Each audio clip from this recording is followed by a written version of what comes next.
Hey everyone, welcome back to All Things Art. Eric here, and in today's video we're going to cover how to fill in gaps. So now I already did a video on how to fill gaps using Aves Apoxy Sculpt. We worked on Shannon the She-Devil. She had a gap or seam line in her shoulder area, except that was all smooth. The skin was smooth, so we just sanded it down nice and smooth and then painted over it. So now what do you do if you have a model that has texture all over it, such as this beast here from X-Men? This is a quarter scale X-Men beast from Wicked I'm currently working on. He has fur everywhere. So now if we had to fill in gaps between parts, you don't want to just fill them in solid because you would still have a solid visible line. So I'm going to show you how to recreate and sculpt different textures. This way it matches and blends better. Also these days, since we have digital sculpting, we have textures that are more advanced than back in the day to where we had traditional sculpting. We have textures such as leather or Kevlar. How do you recreate those types of textures when filling in gaps? So I'm going to show you a quick and easy way on how to capture textures off of a surface, making a silicone stamp. So not only are we going to be doing just traditional sculpting with gaps, we're also going to be covering how to make silicone stamps of textures, of highly advanced textures. This way we can recreate them. Also, I'm going to show you how to fill in larger holes on your model. If you have large drain holes and you don't have the plugs for them, I'm going to show you quick and easy ways on how to fill in those holes. So all of that in today's video. Let's get started.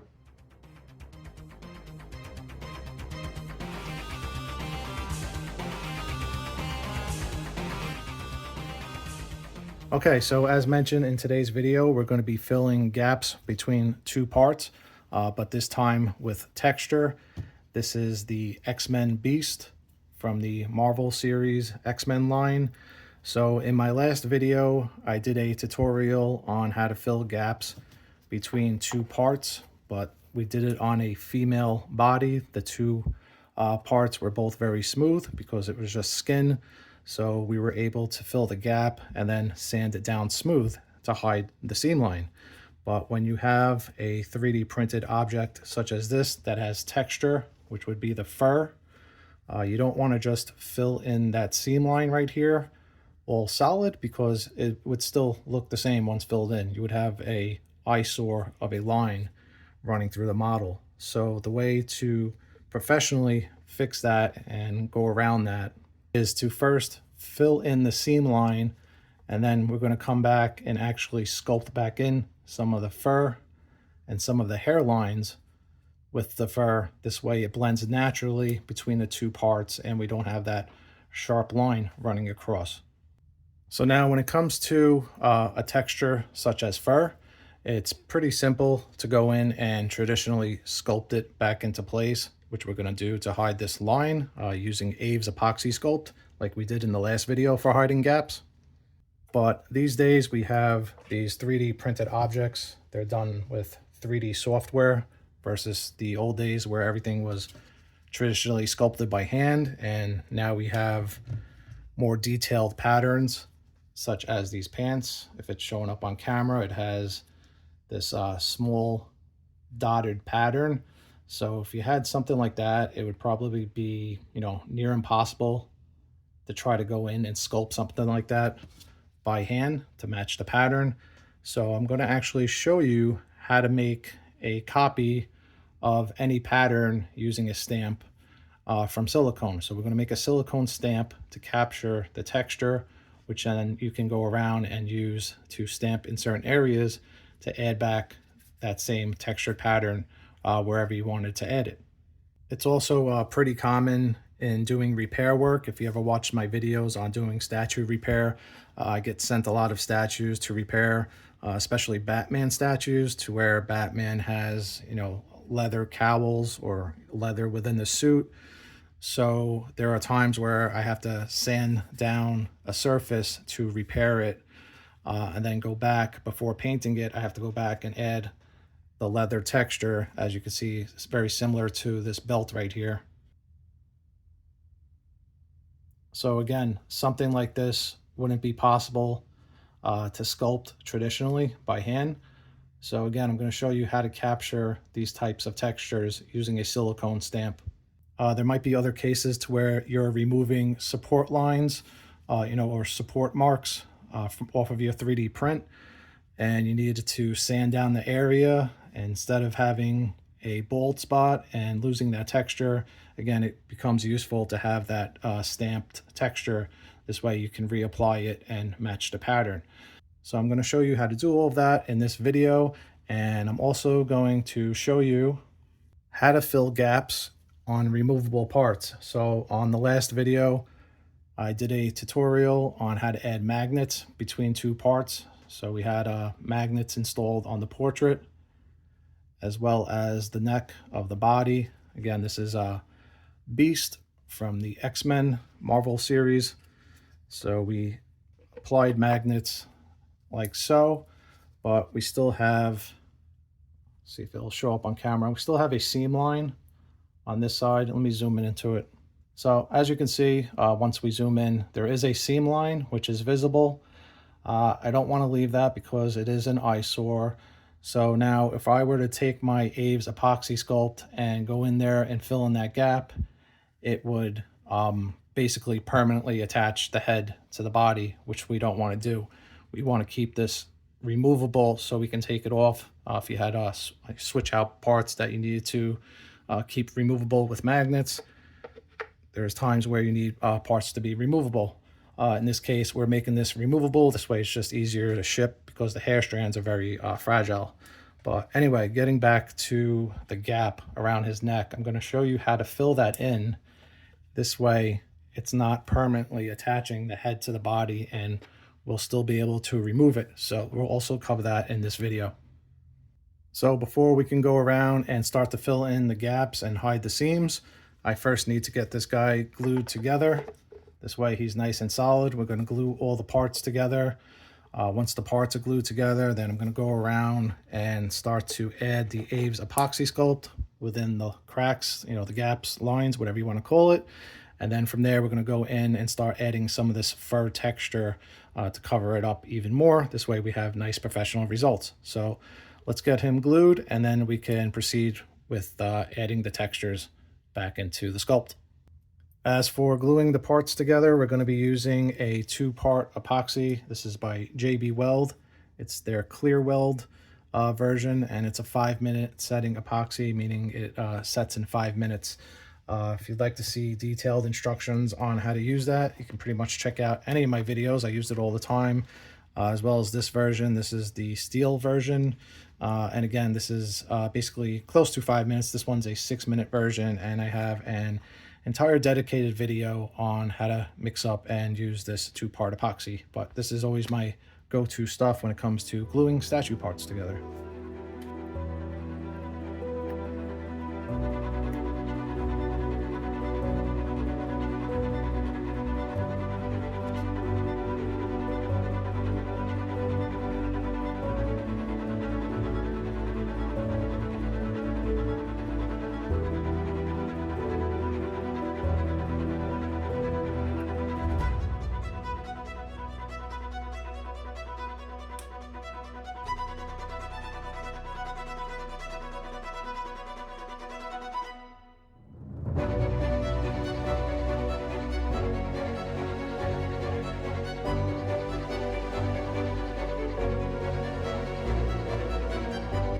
All right, and here's how he's looking once everything was glued and assembled. All the pieces are now attached, except for his portrait, which is magnetized. Nice strong magnetic connection there. So we got all the parts glued on, and I also started to fill in some of the gaps with the textured fur. So let me just point out the gaps real quick. For example, on this arm, you have that big seam line. And then on this arm, the gap was a little bit bigger. So yesterday, I started to go around with the Aves Apoxy Sculpt and blend in some of that fur. This way it hides the line. Spin them back around. You see the other side. So this arm is done, or at least around the bicep is done.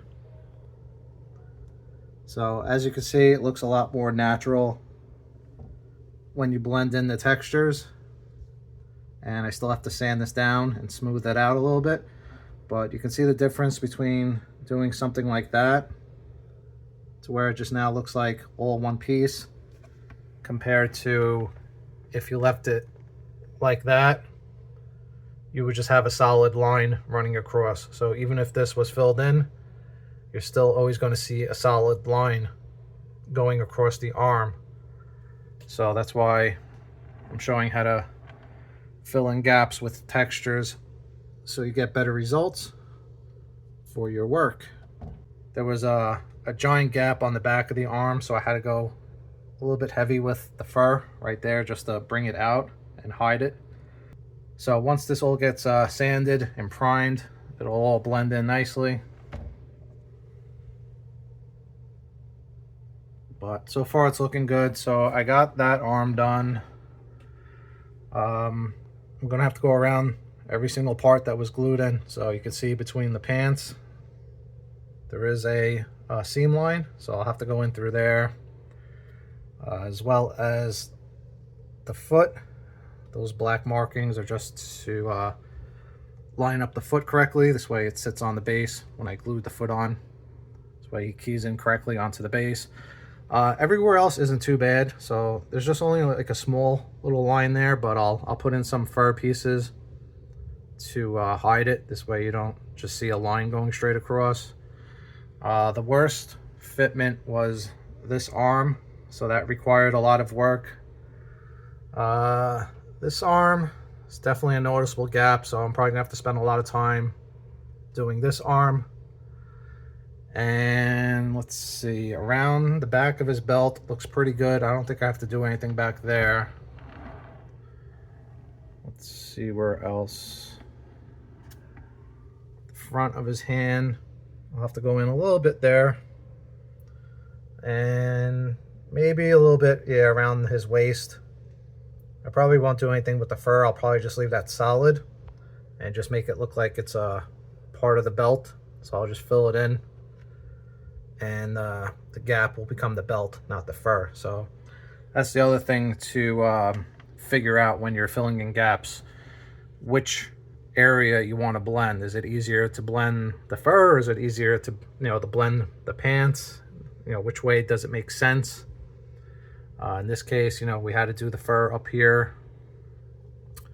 As far as the pants, I suppose I could just extend the pants out and make this all solid. So we'll see. I'll have to think that through for the next few minutes, whether I want to do something with the fur or just thicken up this rim on his pants to cover up that gap. Might be better off doing that. But as far as the portrait goes, there's a big gap on the back of his head right there. It doesn't key in properly, so I would like to fix that a little bit. So I'm actually going to show you also how to fill gaps on parts that are removable. And I'm also going to go in and fill in that gap right there around his neck. This way it's not so noticeable. All right, so from here on out, I'm just gonna go around, finish sculpting in the fur to hide these gaps and seam lines. And then after that, we'll get to the portrait and I'll show you how to fix that gap without fusing the two parts together. I'll show you a trick. This way they stay removable. All right, so we're gonna start off with this arm right here. And we're going to be using Aves Apoxy Sculpt. Again, this is usually my go-to stuff for filling gaps and pretty much anything. Being that it is epoxy, it also helps bind the parts together because it is a adhesive. It's epoxy. So not only is it a binding agent, but you can also sculpt with it. So we have the Aves Apoxy Sculpt. You're mixing 2 halves of equal parts. Again, you can check out my other gap filling video if you need a more in-depth explanation of using Aves Apoxy Sculpt. But you basically mix 2 equal halves together, roll it up, and it's a sculpting clay. As for tools, I like to use silicone tip brushes, I guess you would call them. So this basically helps smooth out the epoxy sculpt. I used to use paint brushes, but the stuff was gunking up my paintbrush. So I ran upon these silicone tip brushes, and they work great for smoothing out the sculpting clay. And then for forming the fur and for the fur strands, I'm just using a pointed tip sculpting tool. So I'll go through and go around and do the little fine strands of hair after I sculpt the actual points of fur. So yeah, from there we're going to get started. And for smoothing out the epoxy sculpt, you could use this safety solvent. It's also made by Aves. It's actually made to be used with the sculpting clay. It helps smooth out the sculpting clay. This way you get smoother blends. It's kind of like a oily consistency, and it just helps blend everything and give you a little bit more smoother results when you're sculpting. All right, so we're gonna get started with this arm, and I'm gonna work my way around, and then we'll get to that removable head, which is gonna be a little bit different.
All right, so the next thing I want to go over is how to fill gaps on parts that need to be removable.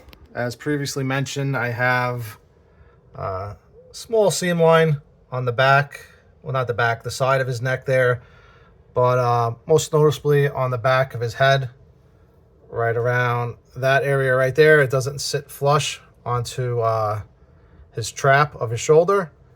So I just want to fill in that a little bit. It's hard to see from this angle, but it's definitely there. So we're gonna fill in gaps on removable parts. In this case, this one's magnetic. Let me carefully pull this off with these fragile hair strands. So we're gonna fill in that little spot back there so it fits nicer. But it's not just for magnetic parts. There might be times where you're keying in parts on the base. Such as back here, his foot's raised in the air. So I should say, fill that in. I want to fill in this space, but at the same time, I want to keep it removable. I don't want to just take my putty, jam it in there, and then, like I said, fuse these two parts together. We want to make sure we can still separate them after this cures. So I'm going to explain it first, and then I'm going to do it on camera. Basically, the trick is to cover the part. In this case, it'll be his foot. I'm going to cover it with some plastic wrap. Add a little bit of Vaseline to it. That's going to stop the epoxy sculpt from actually sticking to both halves. So we'll wrap it with plastic, rub a little bit of Vaseline, not too much, and that'll stop it from sticking. And then I'll let it just rest right here. You can let it sit overnight. And the next morning, you'll be able to remove it because the plastic will be a barrier between the two parts. And we're going to do the same thing up here. Put a plastic barrier with a little bit of Vaseline so the two parts don't stick together. So let me get that set up and I'll show you what it looks like. All right, so here's a look at the base without his foot blocking the view. So I know I need to fill in just this outer space right here. That's the only space that's visible. And again, I know it's on the back of the statue. Nobody's ever going to see it, but I'm a little bit of a perfectionist, and I know if I received the statue with a big gap like that, it would bother me. So I already have some Aves Apoxy Sculpt mixed up. I'm just going to put a thin strand where I know the gap is. And then this way, when we go to push down his foot, it'll make an impression on the back here. And we basically just want to make an impression at first, and then once it starts to harden up a little bit, I can actually pull his body off and start to fix this a little bit better and blend it a little bit better. But basically just want to get it in place. This way we can push down with the body and make a new impression of to where it should be, and then we can worry about blending everything. All right, so I know it's roughly right about there. So I think that should be good. Then I have his foot already wrapped off. So that's the bottom of his foot where he keys in. So his foot is protected with plastic wrap. Let me pull back a little bit so you can see. There you go. So as mentioned, I have his foot. It's all wrapped off in plastic. And then we're going to take a little bit of Vaseline. I'm going to rub a little bit of Vaseline just where it's going to make contact. And we're going to take his foot and push it down onto the base and make a new impression. So let me get a little bit of Vaseline on here. I'm going to get my gloves on so it doesn't make a mess. And then we'll make a new impression. All right, so again, we're going to take our Vaseline, petroleum jelly. I know it's going to be making contact on this side of the foot, so I'm just going to put it right here. Just need a thin coat, just enough so it's not going to stick onto the epoxy sculpt. This way we can pull it back off, because what will happen is if you don't put a little bit of Vaseline, the epoxy sculpt will actually stick to the plastic and not stay in place. We want the epoxy sculpt to only stick to the base and not pull off when we go to remove it. This way we have time to go in and smooth out this area and blend it, make it match the sculpt of the base. All right, so I got a little bit of Vaseline. Just Spread it around like so. All right, so I'm just going to push him onto the base this way first. This way I could see it's easier to key him into place, and then we can mess with the epoxy sculpt to make sure it's in place. So let's see. Okay. Now we can spin him back around. Just want to make sure he's nice and solid and flush on that part. Okay, and here's going to be our gap. Let me zoom in. So that's going to be our gap. I actually need a little bit more, so I'm just going to push this into place. Actually, I think I need to mix up a little bit more. I'm going to mix up a little bit more and try to push this into place. This way it makes better contact. All right, I added another layer. Let me see how that works when we push down on it.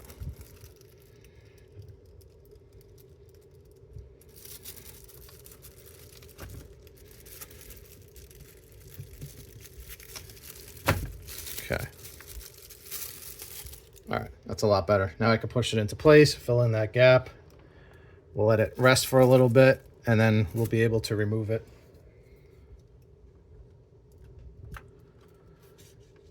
And then from this point out, I'm gonna blend it and smooth it into the base. This way it's not noticeable on the inside of his foot. You're obviously not gonna see it, so I'm not too worried about how it looks on that end. I'm mostly worried about how it looks on this end. This way we don't have a gap. So once you get it into place to where it's making contact between the base and his foot, or whatever parts you need to correct, you can come back and wipe off the excess and blend it into place.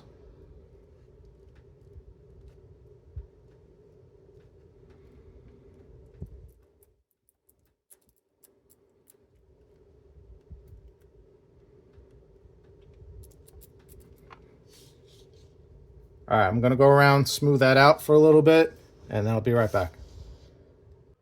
All right, so here's how it's roughly looking so far. I went around and just smoothed out that area, tried to blend it into the base a little bit before I remove his body, his foot off of the base. Just kind of wanted to get everything in place. The epoxy sculpt has had about a half hour to kind of set, so it's starting to harden up. But I basically just went around, kind of carved back in some of the lines there. I'll detail it better once I get him off of the base.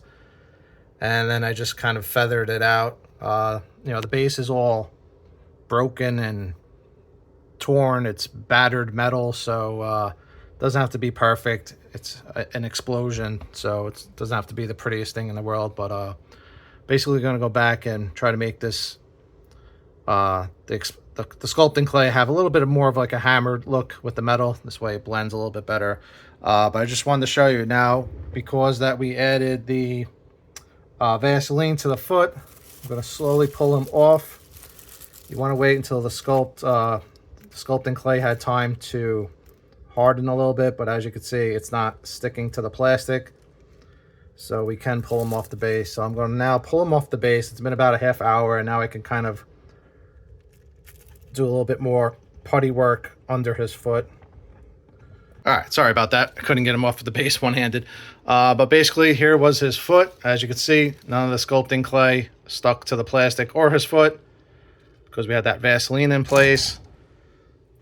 We got him off to the side. And now if you take a look at the base, you can kind of see what happened. We rekeyed that foot in place. So now that he's out of the way, I can go in and tighten this up a little bit better. I know not to mess with that line right there. So I'll leave, the new slope there. This way it matches his foot. But now I can come in on this side and push this into place and get that to fit a little bit better. But basically that's how you would rekey a piece if you had a gap and you needed it to be removable. And then we're going to do the same thing for the portrait with the plastic wrap and Vaseline. This way the portrait doesn't stick. So I'm just going to go in and smooth this out a little bit better and make it blend into the base a little bit better. And then we'll get to working on the portrait. All right, and here's how it's looking after it was blended. Basically just went in with my silicone tip, brush tool to smooth out the areas. Kind of gave it that battered metal look. I also kind of broke up the line there so it wasn't so perfect, because it is supposed to be like a crushed base. It's where he's stepping on it and crushing it. Same thing on the other side. His foot is kind of like leaving an imprint into the base, so that's what I kind of replicated on this side. I didn't want to make it too perfect. So now that we have that kind of like crushed metal look, and then on this side, it didn't, like I said, it didn't need to be pretty, it didn't need to be perfect. I just wanted to push it into place so it stays. And then his foot is going to sit over that. So that's all set to go. Everything's looking good. I'm going to let that dry overnight and cure, and then we can prime and paint the base. But in the meantime, we're going to start to work on the portrait and fill that gap. All right, I got my epoxy sculpt mixed up. And then we basically, the other side is fine. So we're just going to hide the seam right here along this area under his head, as well as this back area right here. It was too high up to where it was leaving a big, large gap. So I'm just going to apply some epoxy sculpt there, and then we're going to push it in and make a new impression over here. And then same thing, let it sit for a little bit, let the epoxy sculpt cure for a little bit, and then we can work with it and better blend it onto his portrait. So let me get this in place and be right back. Okay, so as for the portrait, what I'm going to do is I'm actually going to wrap the neck in the plastic. This way I want the epoxy sculpt to stick to his portrait, and what I'm going to do is try to create a few little fur strands. Hopefully they won't be too delicate, and this way they kind of come off of his face and overlap onto his neck. This way, when that portrait keys in, we'll have some fur strands overlapping onto his neck, and that will help hide that seam line right there.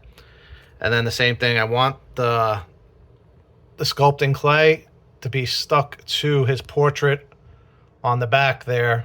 I mean, we could do it either way, but being we're already sectioning off his neck with the plastic, we'll just have the sculpting clay stick to the back of his head there. So let me get that prepared with the plastic wrap and the Vaseline, and then we'll get to sculpting. All right, so same deal. I sectioned off this neck key area with the plastic. This way it doesn't stick. I'm going to take a little bit of the Vaseline. I only need it on this side. This is the side we're working on, and then towards the back, right where his shoulder trap area is. So I'm just going to rub a little bit right here along this section, and then towards the back here. So that's our Vaseline, so the epoxy sculpt doesn't stick to it. All right, and then we're going to apply the epoxy sculpt to the back of his head, as well as under his neckline, and then we'll push it into place. All right, so here's how the portrait's looking. I just lined up this section of the portrait with some epoxy sculpt very loosely, and then I just put a whole clump of it on the back of his head.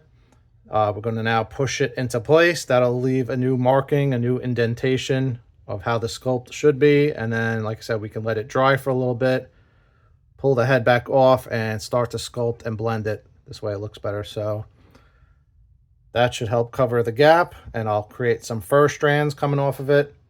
So let me get it in place. I'm going to push down.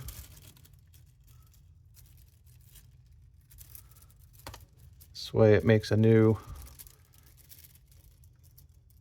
mark and fills in the gaps. I'm going to play around with that a little bit, push it in, and let it sit for a little bit, and then we'll come back and we'll sculpt it. All right, here's how it's looking from behind. I basically just roughly pushed it into place until it fully hardens up a little bit, and then I can go in and fix all of the sculpt. But I did start to already work on around the portrait. So let me tighten in on that so you can see that. So I didn't want to come down too much because I don't want these to be too brittle, but I roughly went in and started to sculpt a little bit of hair strands that'll come off of his neck and hide that seam line. There'll still be a slight visible gap between the two parts, but it won't be just a straight line shooting across his face anymore. Now it'll just be a jagged edge that'll mimic the fur a little bit. So the clay has had maybe about a half hour. I think it's probably about time I can pull it off and start to work with it a little bit better and get it more detailed. So let me do that, and we'll take a better look at the final outcome of this. All right, so I pulled the portrait off of the body, and I went in and I kind of started detailing it. This way it would adhere better onto the model. So that's basically what I did to the back. Again, the inside doesn't have to be too pretty. It's going to get covered up anyway.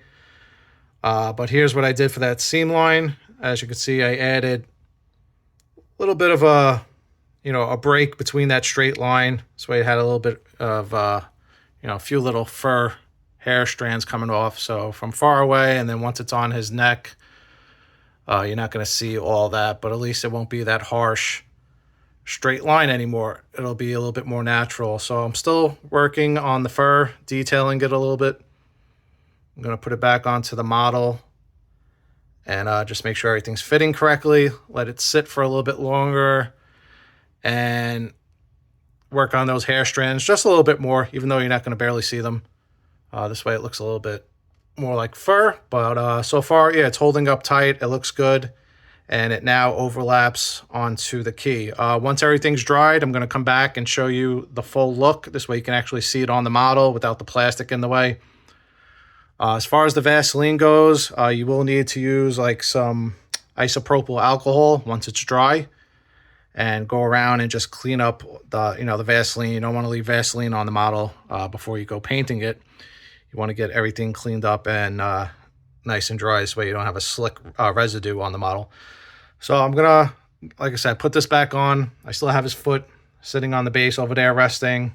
It's still curing back there. Again, it takes about 24 hours. So I'm gonna do the same thing with the portrait. I'm gonna leave there overnight, come back the next morning, clean everything up. As mentioned, the Aves Apoxy Sculpt is sandable, so if anything was in the way, you could even come back and sand some areas if you had to. I'm trying to avoid all of that because I don't feel like really doing any more sanding on this. Want to get to priming and painting, so I'm spending more time actually working on the sculpt. This way I don't have to come back and sand anything down. But overall, it's looking good. I'm going to let it dry, and I'll be back the next day. Okay, in the meantime, while my epoxy sculpt is curing and drying, I'm going to go over quickly how to capture this type of texture so you can make a stamp out of it. Again, this isn't something you would be able to traditionally sculpt. It's a little bit too perfect and precise of a pattern. So I'm going to show you how to make a silicone stamp of this, basically a clone of the texture. This way you can replicate it elsewhere onto your project if you had to do such a thing. Especially something like this with the leather. Like I said, I do it all the time on Batman repairs with the leather, or if I just need to replicate any type of texture that's not capable of doing that by hand. So I'm going to explain it first, and then I'm going to show you. So basically, we're going to take some baby powder off to the side here. You're going to rub some baby powder, basically coat the texture with some baby powder, and then we're going to use a hot glue gun. We're going to pour some hot glue over on top of the texture. The baby powder basically allows it so that the glue doesn't stick onto the actual model, and it'll be able to slide off. Once the hot glue dries up, we can peel it off. We'll have an imprint of the texture on the actual, the stamp impression from the hot glue that we're going to create. And this way we can go around and then push it over onto other areas if you ever had to duplicate any type of texture. So basically, let me just show you instead of trying to explain it, and then we'll go over what was done. All right, so again, we have this dotted textured pattern here that we want to replicate. So basically, we're going to take our baby powder, lightly coat it. This way, our hot glue gun, when we go to apply it onto the area, it won't actually stick onto the model. We'll let that cool off, and then we'll be able to peel the hot glue off, and it will capture the texture. This way you can go around and stamp it into other areas. If you had some Aves Apoxy Sculpt over onto, say, this area right here, you'd be able to take the stamp, make an impression onto the sculpting clay, and continue that textured pattern if you had to do something like that. So let's get the baby powder on. I'll get the hot glue on, and then I'll show you what it looks like. All right, so we're taking a little bit of baby powder just to protect the area. Spread it out.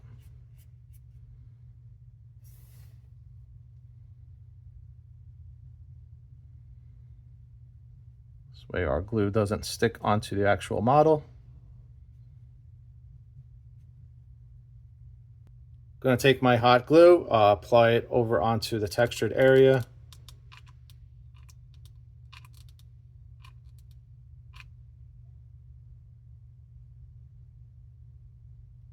Like so. We're going to let that dry for a minute, and then I'll show you the result. All right, and once the hot glue has time to cool off, you can pull it off of your surface. I already did so ahead of time. But as you can see, it did capture the textured pattern that was on his pants. You have all those little circles. It's kind of like I'm not sure what you would call that type of texture, but it's pretty common in like superhero costumes with that Kevlar maybe. But anyway, this is the back of our stamp, just to show you that you can see the texture that was captured. This would be the reverse side. It's where we actually have that indentation on the surface. So like I was saying, from here, if you had to add textures to other areas, if I had my epoxy sculpt in this area here, spread across, so you can spread across some epoxy sculpt, you can now take your stamp and push it in to other areas into your sculpting clay, and you can recreate that textured surface. So you can do this on any texture that's hard to capture. Again, with digital sculpting these days, it's kind of hard to replicate some of the patterns they're doing on the computer, trying to do that by hand. So for me to sit there and try to do this by hand, if I had to sculpt this, might be impossible, or at least take forever. So it's a quick way to take the texture off of a surface. This way you can recreate it into other areas if you had to. So again, this was done with hot glue and baby powder. If you didn't want to use baby powder, you can also use Vaseline. You can rub a little bit of Vaseline on the surface. Actually, Vaseline on something this small would make it easier to remove because this can sometimes get stuck to the surface. So you want to make sure you have a good coating of at least baby powder. Or like I said, you could also use Vaseline. Rub Vaseline on the surface. Let the hot glue cool down, and then pull it off. You don't want to pull it off too soon. You want to make sure that the hot glue is fully cooled off before you go pulling it off. The other thing you can do if you didn't have a hot glue gun is you can actually do this with actual silicone sold in the department stores like Home Depot or Lowe's. You can take silicone, mix it with some powder to make a stamp out of it. This way you could also peel it off. Same thing, either mix it with a little bit of baby powder or put it on top of a coating of Vaseline. Obviously with silicone, actual silicone, it's going to take a lot longer to dry, to where the hot glue, I think this took maybe a minute, maybe 2 minutes to cool down, and then I could pull it off and I have my stamp. So again, that's what your stamp would look like, and now you can go around and push this around wherever else you wanted to create the pattern. You could also make a larger stamp. I just did a small example here though, but make a large stamp of the area and you can recreate that texture. So again, just a quick tip and trick, and we'll get back to the rest of this project. All right, and once the gaps were all filled, here's how he's looking. It's the next day. I gave everything time to dry as far as the portrait goes. As you can see, it's looking more natural now. So that's how the portrait came out. Originally, it was just a straight line with a noticeable visible gap. So looks more natural now. Kind of gave it a little bit of like a zigzag with the fur. Kind of mimics the way the rest of the sculpt is. Kind of like how they did the hand over here where the fur overlaps. I'm not sure why they didn't just sculpt it like that in the first place. Maybe they felt nobody would see it and they just left a straight line going across. But They probably could have sculpted it like that to begin with. This way it looks more natural. So let me pop off the portrait. I'll show you what was done. So here is what was done with the Aves Apoxy Sculpt. It's holding on nice and strong. We also filled the gap on the back there and just added that little piece right there. This way it hides the seam line. This way when it goes on now, fits nice and tight, and we don't have that line there anymore. Same thing for the rest of the gaps. Just went around, sculpted in some fur. I'll still need to go around and sand all of this down a little bit just to smooth it out and blend it a little bit better, but we got rid of all of those noticeable gaps.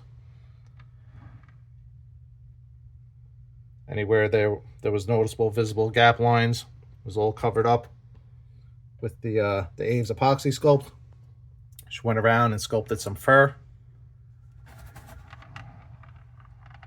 There was a noticeable line between where the leg keyed into the pants.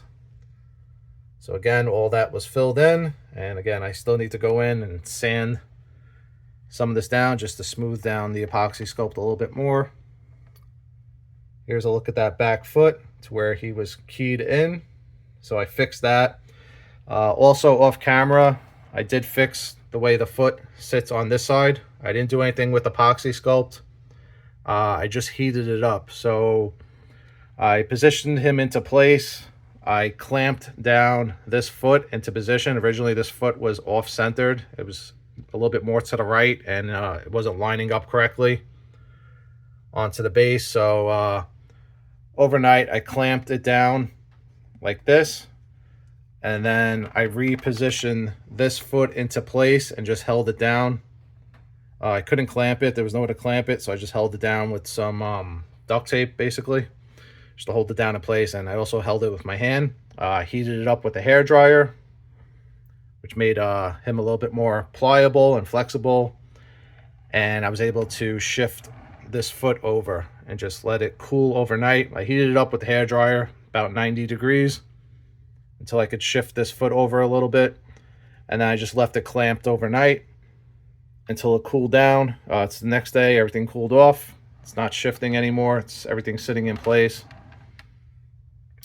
So again, we touched up, there was a noticeable gap right over here. So now his foot sits nice and flush onto the base. So look at that back arm.